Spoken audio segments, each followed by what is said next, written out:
Hello, everyone, and welcome back to the 2020 edition of Dominican College's Occupational Therapy Research Program, where we are looking at sensory processing or how sensory health can impact us in life, function, and throughout the lifespan.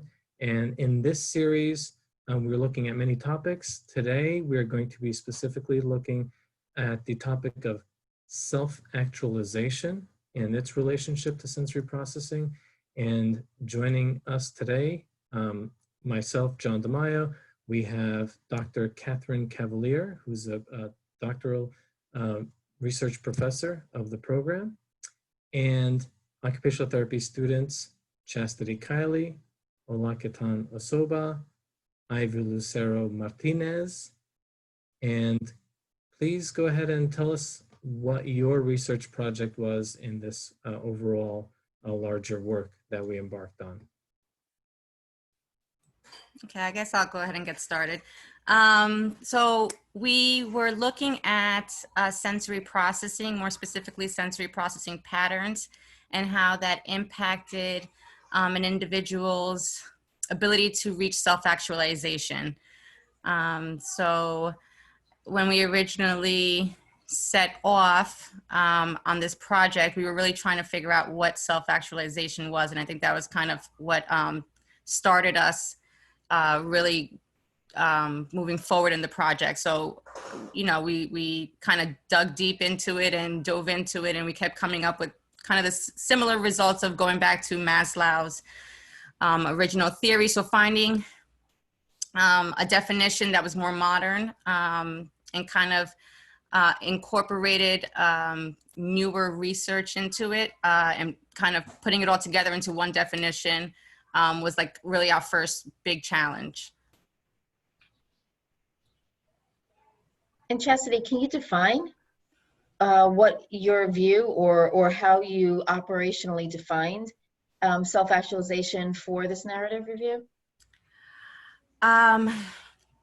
I wish I should have had the exact definition in front of me. I don't have it exactly in front of me, but I think how we looked at it was a person's ability to maximize their fullest potentials. So functioning at their best optimal performance to be able to reach whatever their self-actualization is. So, and it's very subjective.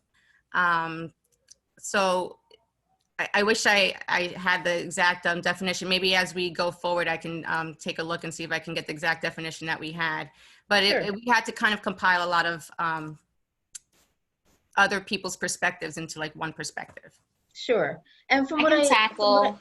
Oh, you sorry. got it, Ola? Okay. I was gonna say I can tackle the definition that we created. So, like Chastity was saying, it was challenging to find a concrete definition for how we would define self-actualization. So we really we combined a few theories on what people thought their own definition was and what we thought it was to create it. So what we have is self-actualization requires the full use and exploitation of talents, capacities, potentialities, and the like. By taking responsibility and control over one's life, the journey towards the fullest capacity is possible with happiness and health within our reach. Self-actualization is defined to include the happiest and most thrilling moments, moments of greatest maturity, individuation, and fulfillment, and states it is not an all or none pantheon. That is our operational definition for self-actualization. And so I'd imagine that this must have been a challenge to try to match that big, broad concept to sensory processing in terms of doing a literature search. How did you go about that process, and how challenging was it, if at all? When we tried to look specifically when it came to self-actualization and sensory processing, it was very difficult. We did not find any searches. So then we tried to look for synonyms on what we can use that defines specifically self-actualization. So some of the words that we used was quality of life, wellness, happiness, basically we try to spend a lot of our time on quality of life and well-being, especially that, you know, as occupational therapy students, that kind of correlates to us. So when it came to what we found, we initially came up with almost 2,800, and then we narrowed it down to 23 studies. We looked between 2009 and 2019, and we used MedLife, Dominican Discover, and ERIC. Wow, sounds like you found a lot of articles. How did you narrow it down to those 20 or 21 that you narrowed it down to? You must have had pretty stringent inclusion and exclusion criteria. Can you tell us about Yeah, that? I think we came up with so many originally because we were looking at so many different characteristics of what self-actualization was. So because we were pulling in all these synonyms, we were looking at achievement, we were looking at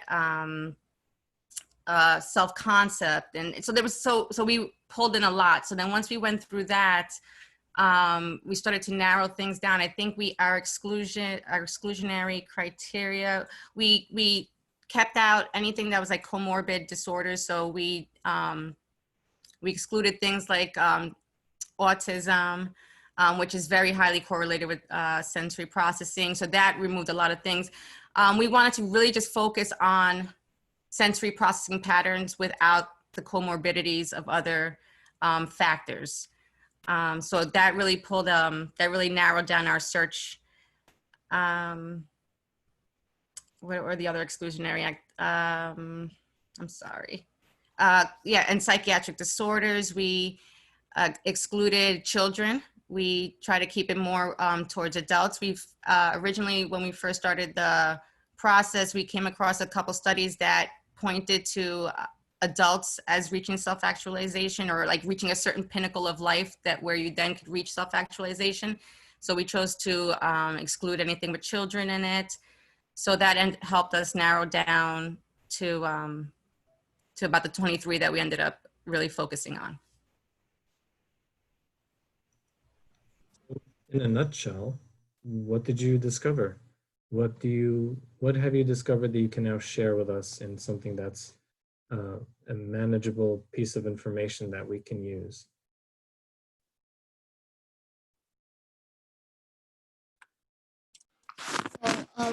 So basically we organized our information on positive and negative aspects of each sensory processing pattern. So a lot of our information was founded on sensory sensitivity, and a lot of the articles correlated to negative aspects to that sensory processing pattern in relation to quality of life and well-being, them having a more negative quality of life, lower self-esteem. But an interesting article that we found mentioned, although there was negative aspects to sensory sensitivity, there was also an indication of entrepreneurialism. So that was very interesting. But as I mentioned, it was based on a lot of sensory sensitivity. Ivy, and did you find any patterns that were specifically correlated with greater self-actualization? I wouldn't say greater self-actualization, but there was positive correlations to the sensory seeking sensory pattern. So in those individuals, there was an increase of positive affect and displaying positive relationships with mindfulness. So that ties into self-actualization, but I'm not sure that we found something as concrete to say that there was a positive correlation to self-actualization.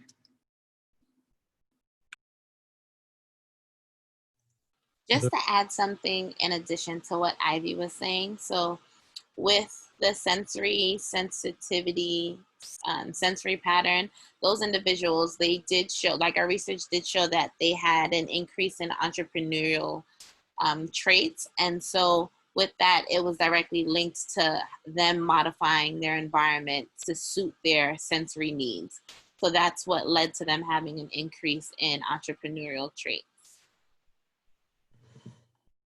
That makes a lot of sense. So those are two very interesting findings and very tangible pieces of information that we can use. So what do you think that helps? What can clinicians take away from that information into their practice? I think just because the majority of our research really pointed to such negative implications for especially sensory sensitivity, sensory avoiding. I think what it can do for clinical implications is almost have an awareness that these negative implications are associated. I think there was, increase of anxiety, increase of negative affect.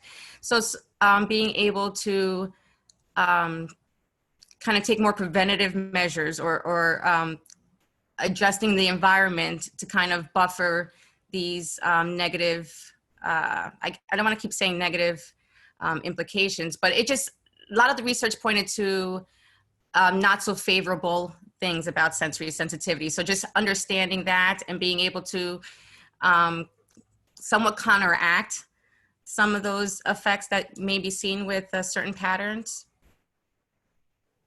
Additionally, Yeah.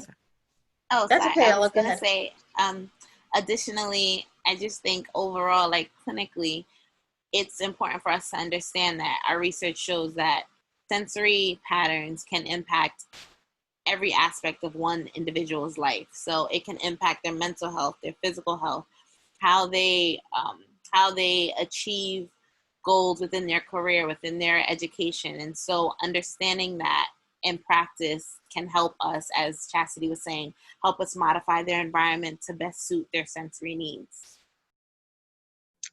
And I think that's a really, really great piece of information. I think that, you had mentioned sensory sensitivity and sensory sensitivity and sensory seeking, right?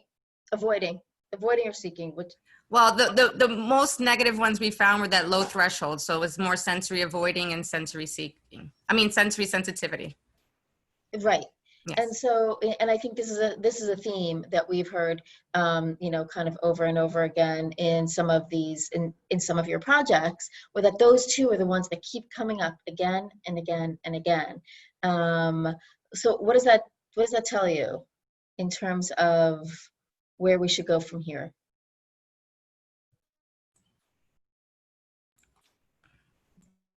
There I think may be more research needed within sensory seeking and low registration. In fact, when we were looking for research, the least amount of evidence that we found was based on low registration. So I guess research, or in general, we're focused on the negatives, that we tend to have more information on these negative quote unquote sensory processing patterns, but it would be helpful to have more speaking and low registration. Yeah, and I think, clinically, I think that's also the same, right? I think we see, people who are seekers or who are sensitive, we know those people, we know those children, we see them because they're right there, right? They're the ones that are, they're the ones that may have maybe disruptive, right? Maybe trying to actively regulate themselves, right? So we see them. They're the ones who we don't see are very often people with low registration because they don't bother anybody. They're not, they sort of get missed over. And so I think you're right in that maybe we need to look at them a little bit more closely, because this is a group of people who are at risk for many different challenges. And so I think we really need to look at them more closely.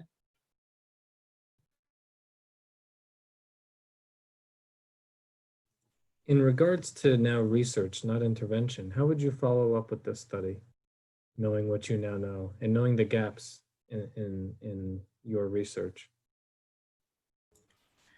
I mean, oh, you want to go? Ola, go ahead. Sure. I was going to say, I think for further research, some areas that we should focus on would include a more concrete definition for self-actualization and tying it into how it can directly be impacted by one sensory pattern.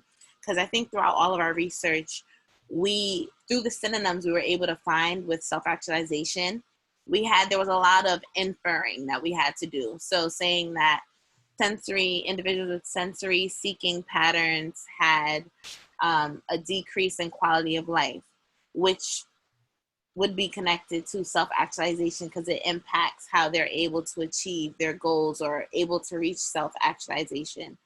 So I think creating more of a concrete definition is definitely important for future practice, and also tying it into the occupational therapy vision for 2025. Just seeing how overall an individual's well-being, quality of life, and health can be impacted through this research is very important. And correct me if I'm wrong, but I believe you proposed a definition for self-actualization, more in context with OT, correct? If you had that handy, that'd be really great. And while you're looking up for that, for the exact wording of that, I'd like to propose one more question. What was this research process like for you, having gone through this? I know a lot of students are often apprehensive about the research process, the complexities, the challenge. What was this like for you? And how did you come out the other end of this process?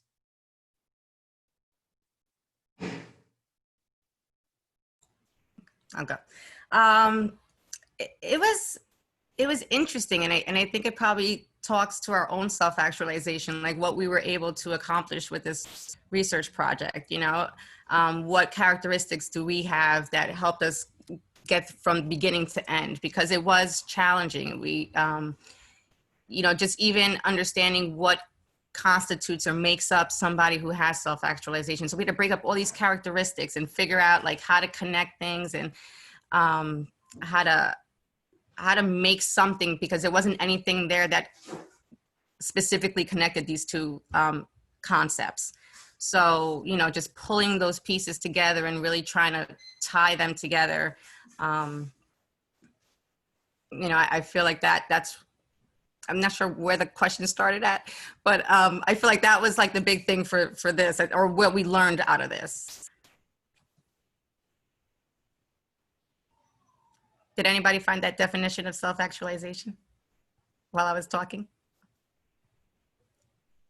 So definition that we created, being occupational therapy students, we said that one's ability to reach self-actualization is equivalent to them being able to have occupational engagement and also reaching occupational fulfillment. So within the field of occupational therapy, we understand how important engaging in occupations are for an individual. So just thinking about the impact that their sensory patterns may have on their actual occupational engagement, it can either hinder their progress or it can actually promote their progress. So basing this definition in occupational therapy is very important, and further research can, I think, or we think, would actually support this notion that increased occupational engagement and occupational fulfillment can be directly linked to one sensory pattern. Yeah, that sounds like your next writings, right? Occupational fulfillment. I don't know that I've heard that before, but I like it. I love it. Yeah. Yep. Kathy, anything you'd like to ask? No, I just want to congratulate you for you know, for completing this project, one that was not an easy undertaking. I mean, talk about big. Self-actualization is the biggest.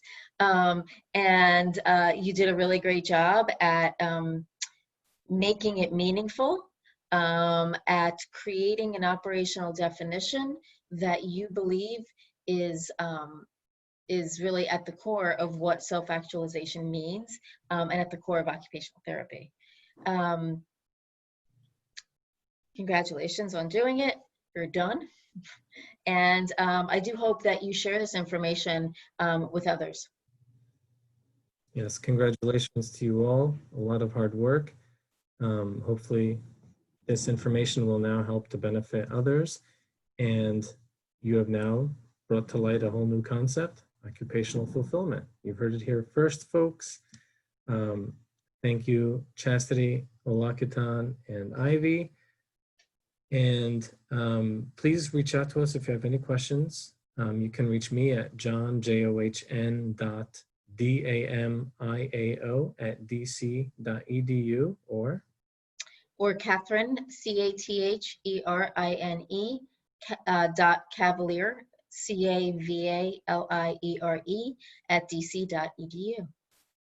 And thank you for joining us for this installment, and we'll see you on the next one.